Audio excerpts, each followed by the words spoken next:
Tem uma outra informação, o deputado federal Marcel Van Hatten, ele revelou que atua nos bastidores para que a oposição tenha um candidato próprio na disputa pela presidência da Câmara dos Deputados em 2025. De acordo com o vice-líder da Câmara, já existem, no mínimo, 130 votos garantidos para um parlamentar conservador. Para Van Hatten, a escolha de um candidato independente é essencial, principalmente porque os demais nomes são de centro e não estariam comprometidos com pautas da oposição. O deputado ressaltou ainda que muitos desses candidatos possuem ligações diretas com o governo, uma vez que seus partidos ocupam cargos em ministérios. Você, Luiz Felipe Dávila, as articulações da oposição para lançar um nome próprio, um candidato para a sucessão de Arthur Lira. E eu já escutei que tem muito parlamentar, inclusive da oposição, que defende o próprio Van Hatten, que o próprio Van Hatten saia, né? Que boa notícia, Caniato. Que boa notícia que a oposição está se mexendo para lançar um candidato. Afinal de contas, a oposição é grande e precisa ter um nome mesmo. Porque, veja só, os 3 candidatos hoje na disputa da presidência da Câmara são do Centrão. E o que os 3 estão fazendo agora? Cortejando o governo, a esquerda, o PT. É uma vergonha. Nós precisamos, na presidência da Câmara, um presidente independente que sirva os interesses do parlamento, dos 513 deputados eleitos pelo voto. E não que fica adulando o governo, agradando a ala do Centrão aqui. Não é assim que se faz. Isso é denegrir a imagem da presidência da Câmara. Então, faz muito bem a oposição se mexer e trazer o nome de uma pessoa independente que vai defender os interesses do parlamento e que não vai se curvar aos interesses do governo. Se esse nome é uma Van Hatten, é um sonho. Mas tem o Luiz Felipe Orleans de Bragança também, que é do PL, de um partido grande, e outros nomes que podem aparecer. O importante é a oposição se mexer, lançar um nome e não se ajoelhar para esse tapetão que estão fazendo, que é a aprovação de um desses 3 nomes escolhidos aí das cartas que estão nas mãos do presidente da Câmara. Eu vejo com muitos bons olhos a oposição se mexendo para lançar uma candidatura independente para defender os interesses da Câmara dos Deputados. Delegado Palumbo, já que a gente está na época dos candidatos antissistema, será que um candidato da oposição na Câmara Federal conseguiria furar essa bolha dos acordos, dos conchavos, enfim? Muitos têm dúvidas, né? Mas o voto é secreto. O voto, infelizmente, né, eu sou contra qualquer tipo de voto secreto. Eu acho que o deputado tem que ser cobrado e todo mundo, toda a população tem que saber em quem ele está votando. Eu votaria no Van Hatten fácil. Ele é inteligentíssimo, ele é competente, ele conhece o regimento da Câmara como ninguém, ele é independente e seria um excelente candidato. Ele está sofrendo, né, até, entre aspas, posso falar que uma perseguição, porque ele foi notificado pela Polícia Federal para prestar esclarecimento a respeito de um pronunciamento que ele fez na tribuna da Câmara. Ou seja, estão rasgando literalmente a Constituição Federal. O artigo 53 é muito claro que os deputados e senadores são invioláveis, suas palavras, votos e opiniões estão rasgando. Como que você intima um deputado que fala na tribuna da Câmara? Isso é absurdo. Ele teria o meu voto, sim. Espero que ele consiga aí manter a sua candidatura. Espero que ele venha a ser candidato, porque ele é um excelente nome. Nós precisamos de gente independente, gente que tenha coragem, gente que não fique em cima do muro e que se posicione. Você, Mota, a dinâmica de acordos para lançar nomes para disputar a presidência da Câmara Federal, naturalmente é um cargo estratégico, né? Ele é praticamente o dono da pauta da Câmara Federal e claro que ele acaba representando muitas figuras importantes e grupos políticos, né, Mota? Exatamente. O deputado Marcel Van Hatten é um político excepcional, eu o considero um dos homens mais corajosos do Brasil de hoje. Se o Congresso Nacional tivesse mais 10 Van Hattens, eu acho que o jogo mudava. E tudo tem sua hora, né? A hora de negociar, a hora de compor e hora de arriscar. E eu acho que essa hora é agora. É como disse o grande político inglês Benjamin Disraeli, O momento exige que os homens de bem tenham a audácia dos canalhas. Ou, como disse certa vez, um compositor de quem eu não gostava muito, mas eu não podia evitar de ouvir as canções dele. Ele dizia: quem sabe faz a hora, não espera acontecer. Geraldo Vandré? Exatamente. Você, Dávila, é importante a gente trazer a reflexão para o nosso público sobre quais são as qualidades e as características ideais para um presidente da Câmara Federal. Bom, o delegado Palumbo já mencionou algumas fundamentais. Primeiro, independência. Independência para defender os interesses dos parlamentares e não o interesse do governo. Segunda coisa, profundo conhecimento do regimento interno. Isso é fundamental. Terceiro, habilidade política, sim, de construir pactos, consensos, principalmente para a mesa diretora da Câmara, que é muito importante, e para as presidências de comissão. E aí é que é o teste da habilidade política, colocar gente boa e decente nesses cargos. Não é fácil, não. O delegado Palumbo sabe disso muito bem.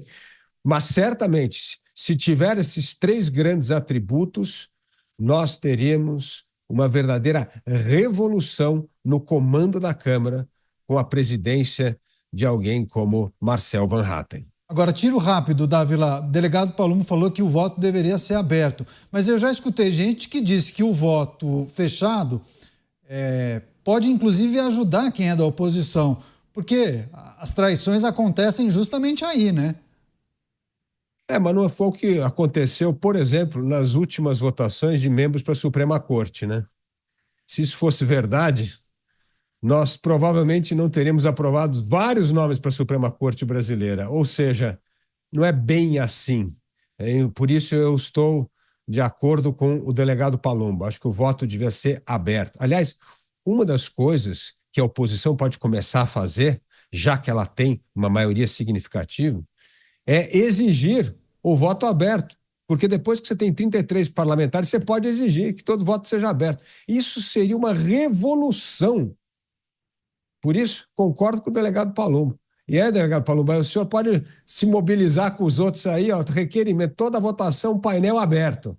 Isso mudaria muito a qualidade do voto e, principalmente, a defesa do interesse da população. Voto fechado protege a quem, delegado?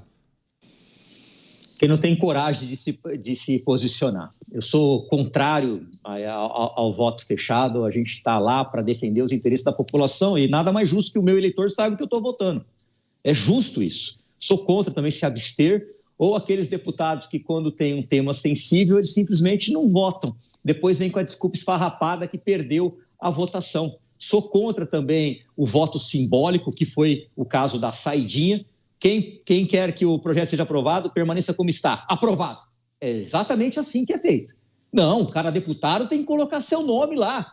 O delegado Palumbo é favorável ao fim da saidinha. Fulano de tal quer que a saidinha continue. Mas eles fazem os acordos dele, coloca nesse voto simbólico, aí o deputado não se queima e fica bem com a base dele. Isso, para mim, chama-se covardia. O deputado, o senador, tem que dar a explicação para o povo. E a explicação, muitas vezes, vem através do voto. Agora, muitas vezes, né, Mota, a gente observa que alguns deputados são eleitos defendendo algumas agendas e bandeiras e, ao longo da legislatura, ele promove algumas mudanças sutis, substanciais naquilo que ele acreditava, talvez por conta de alguns incentivos em razão de emendas parlamentares. Só que o que acontece? Nem sempre há um monitoramento por parte de quem o elegeu, do eleitor. É função dele? Talvez alguns entendam que sim, talvez alguns entendam que não. Mas talvez esse seja um problema que a gente observa nas últimas legislaturas, nas últimas composições do Congresso, mas principalmente da Câmara, Mota? Tem muita gente que não tem vergonha na cara, né? Então, o sujeito chega lá, porque o objetivo dele é nunca mais sair dali. Então, ele olha para um lado, olha para o outro, o que eu tenho que fazer para nunca mais desocupar essa cadeira? E vai em frente. Alguns conseguem, outros não conseguem. Isso, Caniato, acontece desde que mundo é mundo. Acontece que agora nós temos um instrumento maravilhoso para fiscalizar isso, que é a internet e as redes sociais. daí você vê o desespero de regulamentar as redes sociais. Agora, eu queria aqui dar o crédito para o Ronald, nosso espectador, que me mandou uma mensagem aqui. Eu sempre reclamo aqui do poder que tem os presidentes do Senado e da Câmara, né? O poder de engavetar. Então, a gente tem lá uma quantidade gigantesca de deputados e senadores, mas que não podem fazer nada, porque tem duas pessoas que controlam tudo que vai ser votado, como vai ser votado, quando vai ser votado. E aí o Ronald, nosso espectador, me mandou uma mensagem aqui maravilhosa e me deu uma lição. Ele me perguntou, Mota, quem vota para escolher os presidentes do Senado e da Câmara? São os senadores e os deputados, né? Então a culpa é deles, né? É isso aí, Ronald. É isso aí. Você, Dávila, esse é um ponto interessante quando a gente reflete sobre o poder que tem um presidente da Câmara e do Senado, porque ele tem a chave na mão sobre aquilo que será pautado, colocado em votação ou não. Muitas reclamações por parte de grupos da Câmara e do Senado sobre projetos importantes que poderiam mudar o curso do país e acabam não sendo pautados. Tem alguma maneira de ajustar isso? Pressão dos próprios parlamentares? Os líderes partidários deveriam se posicionar de outra maneira ou precisaria mudar a regra? Não, tem que mudar a regra, mas eu acho que tem uma coisa importante, é não fazer parte do conchavo. A eleição do presidente da Câmara é um conchavo. Você vai ficar com a segunda presidência, com a primeira secretaria, com a comissão. Já fechou o conchavo.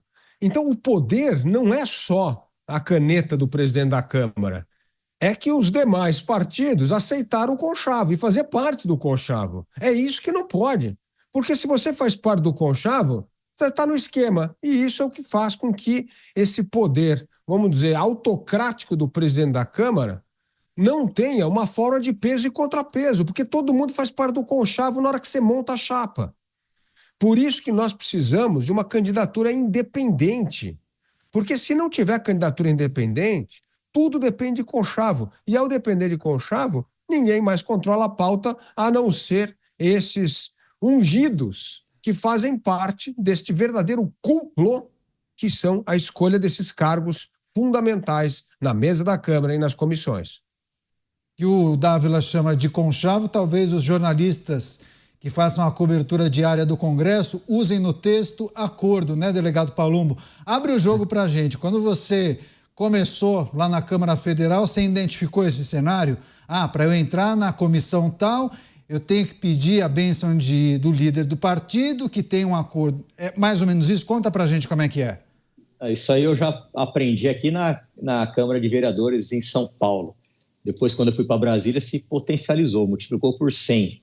É exatamente isso. Eu, por exemplo, participo de uma comissão só, Comissão de Segurança. Gostaria de participar de outras, gostaria de participar da educação, já pedi formalmente, gostaria de participar da fiscalização e controle, que eles não me deixam entrar de jeito nenhum. Então, eu, como faço oposição, estando num partido que é posição, a minha vida se torna bem difícil, não é tão simples assim. Sou o único policial do partido, eles já me ameaçaram tirar da comissão de segurança, porque eu voto 99% contra os interesses do partido e do governo.